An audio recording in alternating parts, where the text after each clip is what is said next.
Welcome back to the build series of this 1800 motor for my Type 3 fastback. I want to give a shout out to Moss Beetle, who pointed out that there was some engine tins that needed to go in before the pushrod tubes.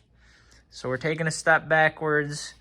I got the head peeled back and the pushrod tubes out so we could fit those tins in there. And I'd like to try to explain what some of these tins do in this video, as well as just give you a little time lapse of us working on it, because we got good feedback that was pretty neat.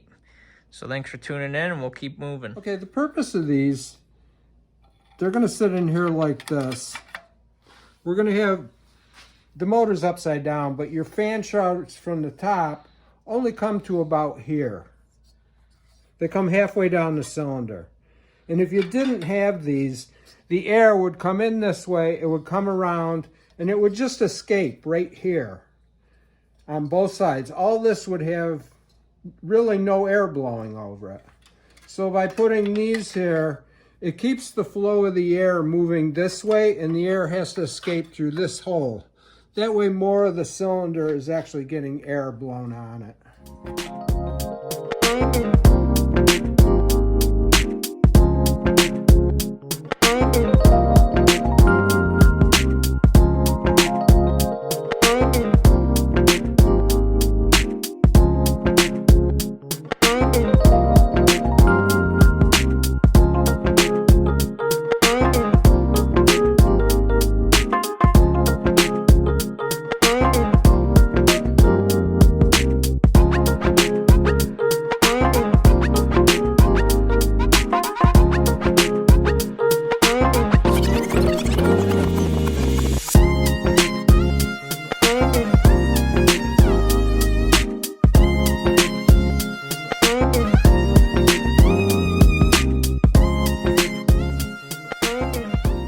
Here's all the options that come in a gasket set for your oil cooler seals.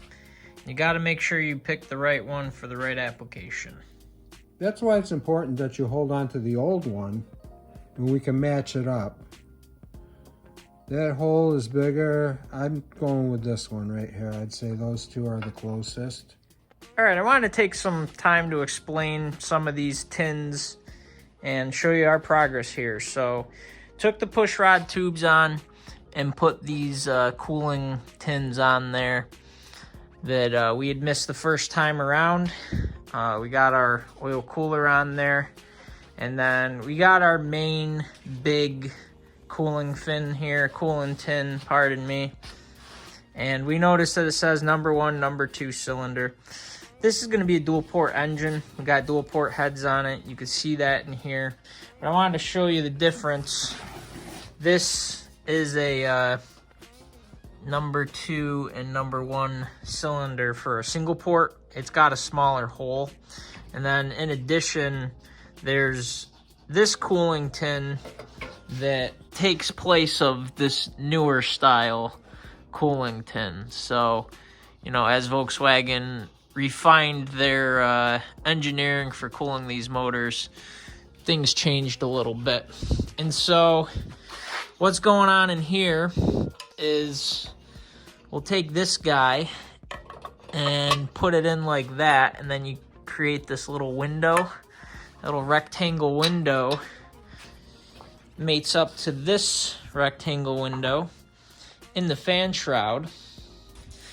And last but not least, we have this here that will go underneath the motor and meet up to the different holes in there.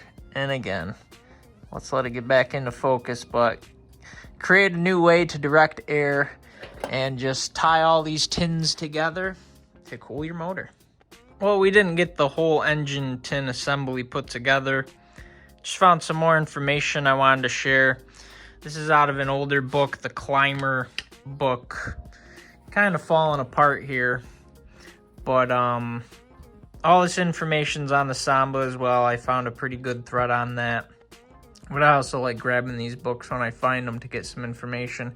But it's got a nice exploded view of these tins and talks about what they do.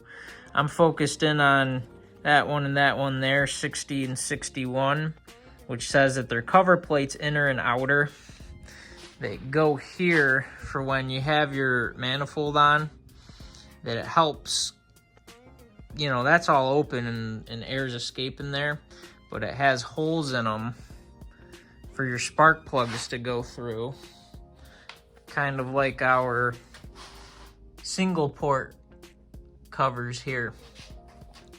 I believe they call this big cover a deflector plate. But tons of good information on these tins, and we, again, know their purposes for cooling, but how they all work together and keep the engine running cool. So we're gonna stop right here for now, rather than keep showing you some assembly. We'll get it back together, and in the next one we'll let you know where we're at. Thanks for watching.